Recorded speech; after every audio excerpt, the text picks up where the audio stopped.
Welcome to the Filmsteins, the double-featured podcast. Join us as we unravel the interwoven experience of the continuous conversation of cinema. Take part in pairing movies with their cursed counterparts, movies that share DNA, or even pairing questionable duos by joining our Patreon at patreon.com/Filmsteins. We offer tiers at the $1, $5, and $20 level, where the $5 tier grant the ability to request films to further the discussion. So grab some popcorn, sit back, and get ready to join the 100-year conversation. This is the Filmsteins, where movies are more than just entertainment, they're an experience. All around you. And welcome back to another episode of the Filmsteins. Thank you guys for joining us today. Today I am joined by my explosive friend, Lucy. Hello, everyone.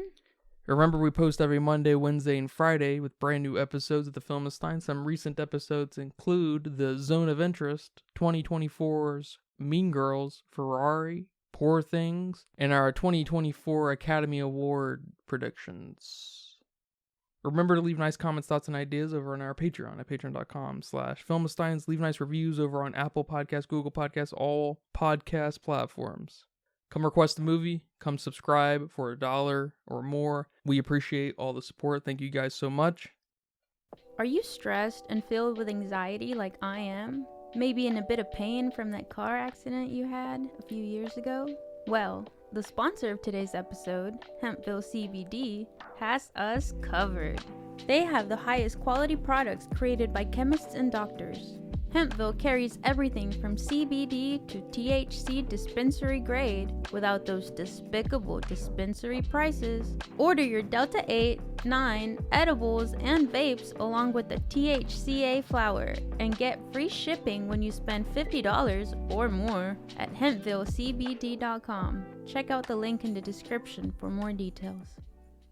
But today we'll be discussing a very interesting film, Clint Eastwood's 2019 film, Richard Jewell, about the character assassination of Richard Jewell. But it's interesting because I have here probably the biggest fan in the world of this movie. Yeah, you do. I will just say right off the top that this movie starts to fit that mold of that movie-going experience, that typical movie-going experience of the kind of baseline expectation that I want out of a movie. I like this movie quite a bit. I like a lot of things about it. Kathy Bates, for example, was amazing in this movie. But as you'll come to learn, I am not as much of a fan of this movie as you are. I like this movie, don't get me wrong, but I don't love this movie. It's fine. And I'm tickled by how much you love this movie at the end of the day. It makes me like it more, truthfully. But it is kind of that baseline film that I like to see. It makes me really happy to experience films like this. They have a mostly complete vision. They're not trying to say X, Y, and Z about ABC, and doesn't have a lot of bells and whistles. It's very simple in a lot of ways. I just appreciate that. It kind of reminds me of Mice and Men, the one by Gary Sinise. And of course, there's a fun kind of sensationalization around this film, makes the media and the FBI, the cops, whatnot, look funny, right?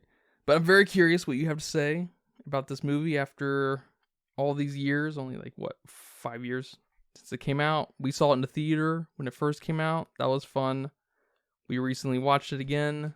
I feel pretty much the exact same way, which I'm glad to get off my chest, I guess. I've been thinking about it. I'm like, this movie's actually mostly competent. And it's kind of surprising because Clint Eastwood is such a old guy in the industry. He was a big actor in his day, and he's moved over to directing. He also acts in some of his movies, which is always kind of fun, right? Yeah. But I'm very curious. How do you feel about this movie after developing your Shinigami eyes? Well, I'm glad to hear, first of all, that you really enjoyed it, even after watching it a second time.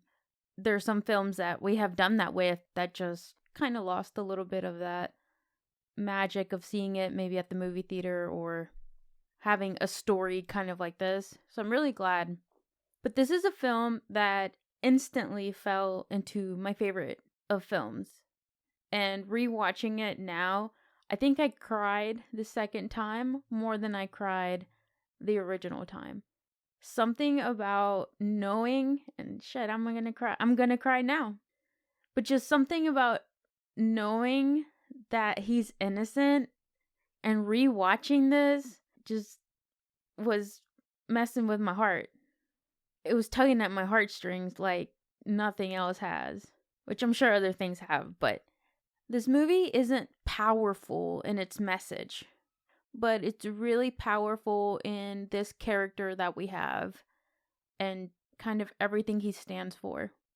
My favorite characters in a lot of books and movies, and especially anime, are always the characters that are stupidly optimistic and determined and do what's right.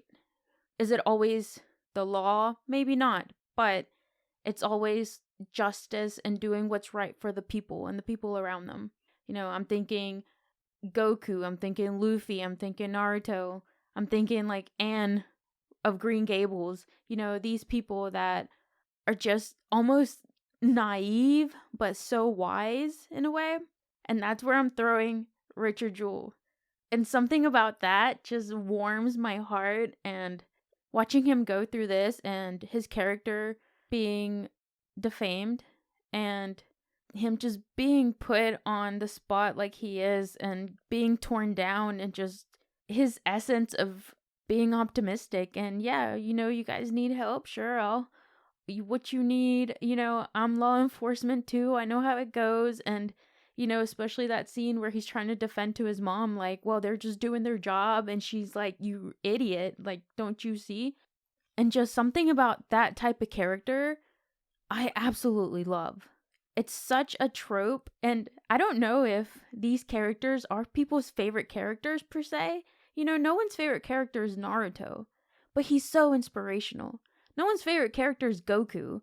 That one's probably a little bit more than Naruto, but people like Vegeta or Gohan or Piccolo. I don't know. No one likes Krillin, but Goku doesn't give up. You know what I'm trying to say? Oh, yeah. And I know this is based off a real life event, which adds to this for me. Because we didn't just make up this character that's kind of like this. There's already someone who existed that tried to do the right thing and just got torn apart. And just that itself makes this movie an automatic, 3 for me. Just having this type of character going through what he went through and just the feelings for him, the sympathy. But add on the cinematography, which was pretty good. It wasn't a wow, but it was definitely pretty good. It fit with the story. This isn't the type of story where this needs to stand out all that much. Along with the score, the score was almost not noticeable, which to me was a plus here. And it built the suspense wherever it needed to build the suspense. Again, with the camera work. Maybe what didn't put this as like a big 5 in my books are the performances.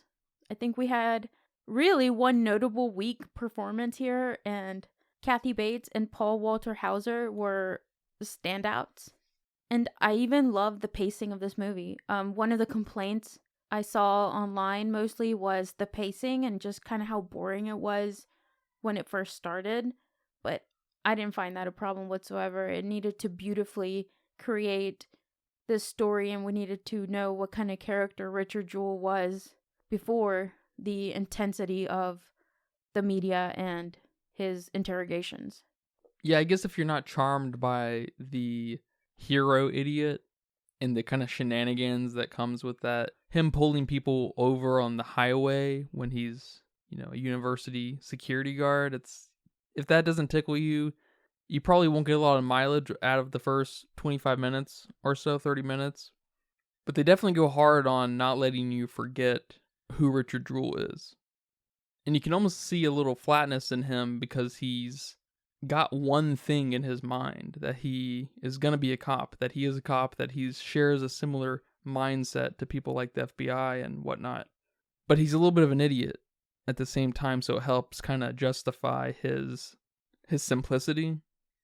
And it's really kind of a great case study, or maybe even almost like a classical Platonic take on the intricacies of the justice system and what a sensationalized kind of extreme case can look like directed at someone who is sort of divorced from the right and wrong within the law itself and just has his own simpler, I don't know, maybe black and white view of the world. Does that make sense? I think that's a good way of putting it, because these type of characters do have that black and white mentality of justice, and it never works for them like it should.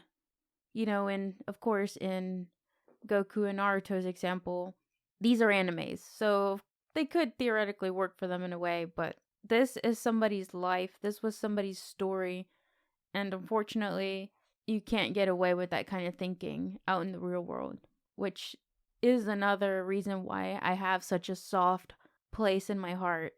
Because if only we could think that way sometimes, if only we could just think, okay, that's obviously not good and that's obviously good.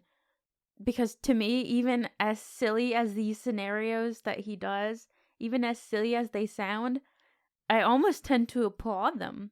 Because, okay, he's impersonating being a cop out there, but what is he trying to do? Keep the drunk people from going out on the road to save lives. So I can't help but to just cheer him on. And it's just so sad how the media just tears him apart, because all you have to say is impersonating a cop, and that's it. And he gets torn. Not even thinking on the reason why, because it doesn't matter in this justice system. He's just trying to help people. Like I said earlier in the episode, this movie really made me tear up the second time around, knowing what was going to happen, knowing the results, the outcome.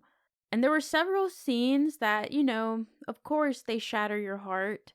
Like the scene where Bobby Jewell is given that speech at the end, begging for the FBI to stop investigating her son if they're not going to charge him, and begging for the president at the time to help, to intervene. How is this happening to her and her son? They're not guilty. They're innocent. And that scene with Richard finally getting angry and opening up and letting us know that people have been mean to him his whole life, calling him a Pillsbury Doughboy and all these fat jokes and stupid jokes that he's been receiving his whole life. So those are very, very powerful scenes. And of course, I'm going to cry during those. But there were some sneaky scenes in here that, I don't know, for some reason, also made me just uncontrollably tear up. One of the ones that stick out to me is that scene where the FBI is taking all their stuff from their home. They're taking his guns, of course, but then they're taking her Tupperware. And then in one scene, she comes out just flabbergasted and exhausted, in such turmoil, and she says, "They took my pantyhose," or they're taking her pantyhoses and looking through her underwear drawer.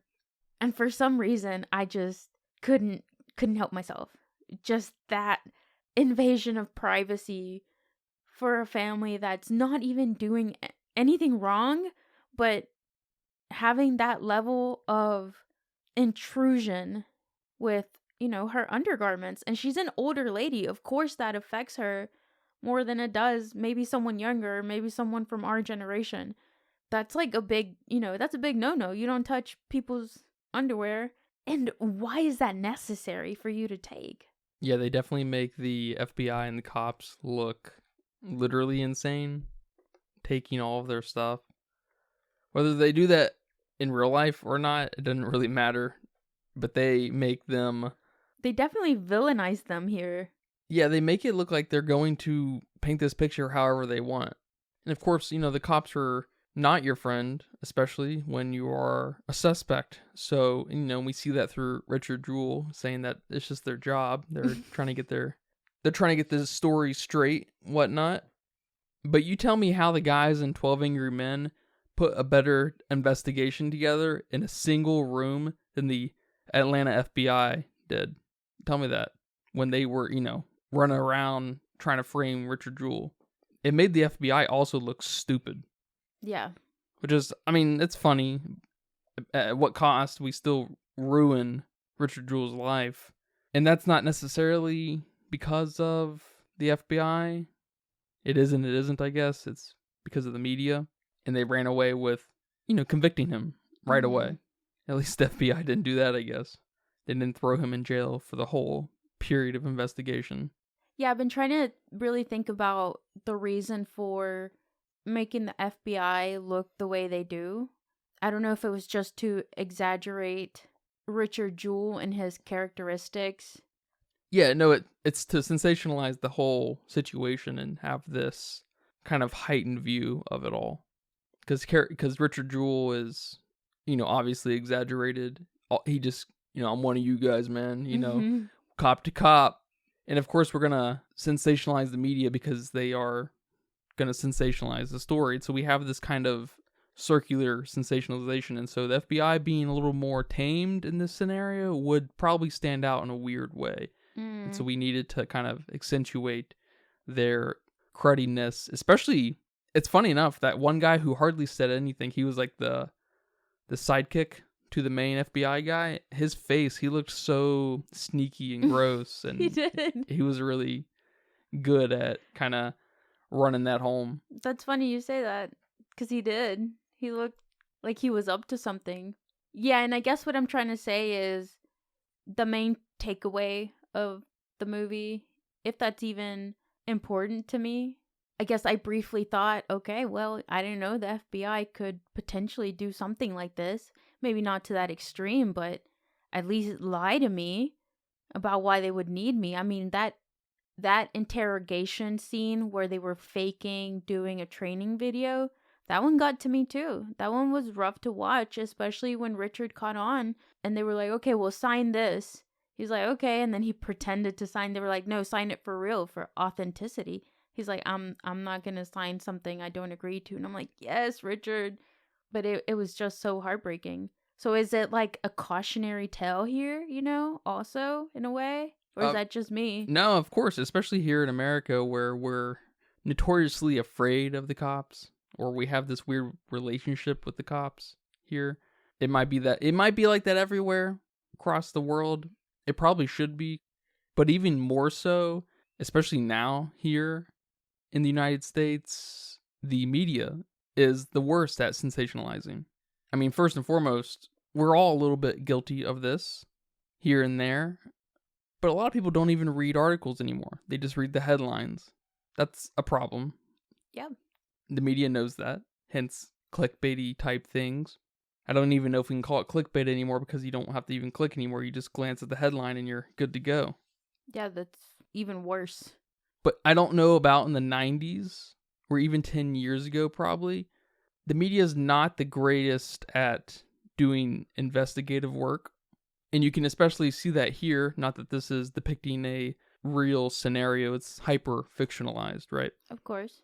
I'd call this like hyper realism.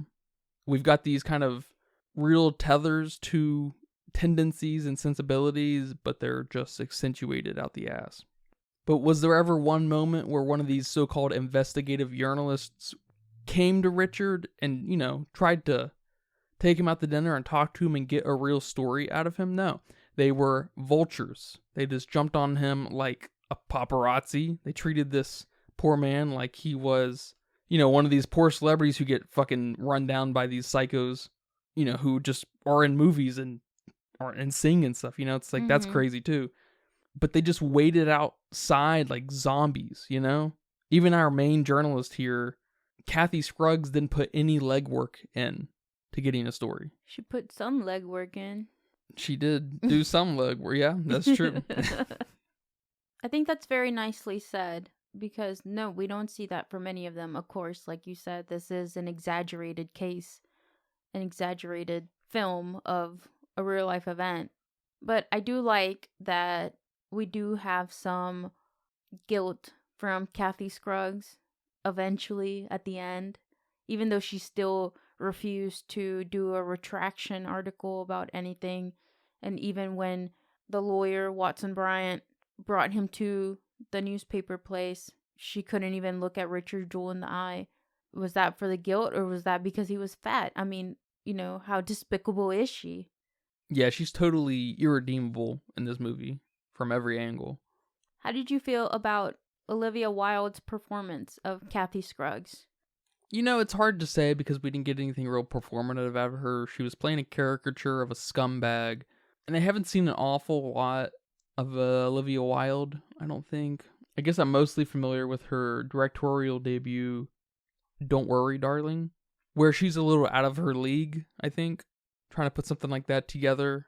The only decent thing about that movie is Florence Pugh and maybe a little bit of the world she built out. Yeah. But that's just kind of that 1950s suburban aesthetic, which is fun, but still you got to work for that. And so that I respect that, but her performance in that movie also is just kind of whatever. You know, she's a very inconsequential actor. So, but it's kind of hard to say because I've yet to seen her in anything that's real performative or character driven. She's just a caricature in everything. But I agree with you. I think Richard Jewell and Bobby, their performances are very good.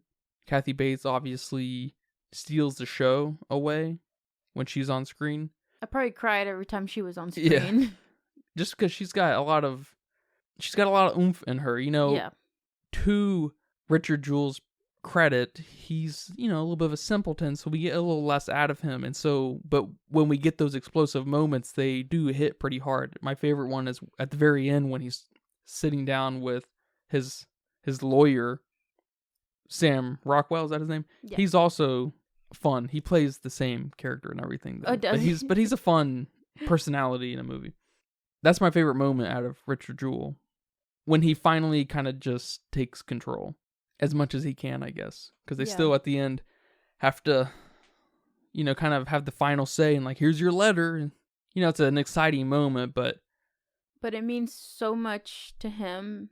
Especially because he knows how much it'll mean to his mom. That's finally over. She won't be invaded anymore. Yeah, when you showed me a picture of the real Richard Jewell, I thought that was a great fucking casting decision. In makeup, I don't know how much of a transformation he had to go through. I saw him very briefly in an interview, and he does look different, of course, but not much. So that was pretty awesome to watch, just how great of a casting choice they made. And he even mentioned that when he met the real Bobby Jewell, that she just kept staring at him because she was like, oh my God, you look so much like my son. And not only physically, but a little bit of your mannerisms too. And that just melted my heart hearing him say that. I'm like, oh my God, that's awesome. That is awesome. He got his wish too at the end. I know. I mean, I was still crying by the end, so I can't even tell you when it began or didn't, or I can't tell you when it began or when it stopped. It's such a good movie. It's even hard to talk about because it's just something you have to experience and really put yourself with the character and really be a compassionate human being and sympathize. Yeah, and how about we stop convicting suspects as soon as they're kind of a fun name to put in the paper or on TV, right? Some countries respect the severity of defamation and give you a little bit of privacy so your life isn't ruined, so you're not fucking canceled ultimately. So how about instead of Richard Jewell in the paper, we put Richard J. Yeah, instead of saying the security guard who found the bomb, just say the FBI has a suspect, Richard J. Or RJ even. It's such a sad story, and that's so sad to hear that has to be something we make into a law, that some other countries have that as a law, that it's not just common decency that comes out of us and comes out of the ethical role we play in people who are in this kind of position, like journalists or investigative journalists or cops. And even now to today, to 2024, we hold some of that power too with all our social media stuff. So just have some fucking decency for other human beings. Yeah, man. Well, thank you for watching this movie with me again and talking about it here today. No, thank you for watching this movie with me. I hope I didn't make you cry just through being in the same space. Do you have a budget guess for me here today? I do, and I am not confident about it because I don't know many Clint Eastwood films. Something tells me he's an expensive man. He likes to spend the money. I don't know. This movie looks expensive because there's a lot of people. Not a lot of places, but a lot of people. So I gave it 90 million. Shit. Oh no. That's a lot. It says here that it's 45 million. Oh. And it went on to make $44.6 million. So. What? Yeah. Excuse me? No. No, don't tell me this. Hey, that's all right. We were never expecting a sequel, so. You'll be happy about this, though. According to Letterboxd, with 119,000 people, makes sense about with how much money they made, right? Yup. They weighed in at a 3.6. Okay, that's pretty good. It's surprisingly high, I Yeah. think, actually. I, of course, will give it a 4, and I will recommend it to everybody. This is a family movie night movie. This is a movie that's going to make you cry, and if it doesn't, then watch it again and pay attention. 3.6 is not bad. Not bad. I wish it would have gotten more. I wish it would have made more money. Something like this deserves it. Well, I hope you guys enjoyed this episode of the Filmistines. Remember, we post every Monday, Wednesday, and Friday over on patreon.com/Filmistines, Google Podcasts, Apple Podcasts, Spotify, Pandora, all the goods. Thank you guys so much for all your support. Come request a movie. Come write in. Come subscribe. Thank you guys. But until next time, take care. Bye-bye. Bye-bye. And that's a wrap for today's episode of the Filmistines. Thanks for tuning in and joining us on our cinematic journey. We hope you enjoyed the discussion and gained some new insights and perspectives on the world of movies. Don't forget to subscribe to our podcast on your favorite platform, especially Patreon at patreon.com/Filmistines, and follow us on social media for more film-related content. We love hearing from our listeners, so if you have any feedback, suggestions, movie recommendations, or book recommendations, please feel free to reach out to us. Until next time, keep watching and keep loving the magic of movies. This is the Filmistines, signing off.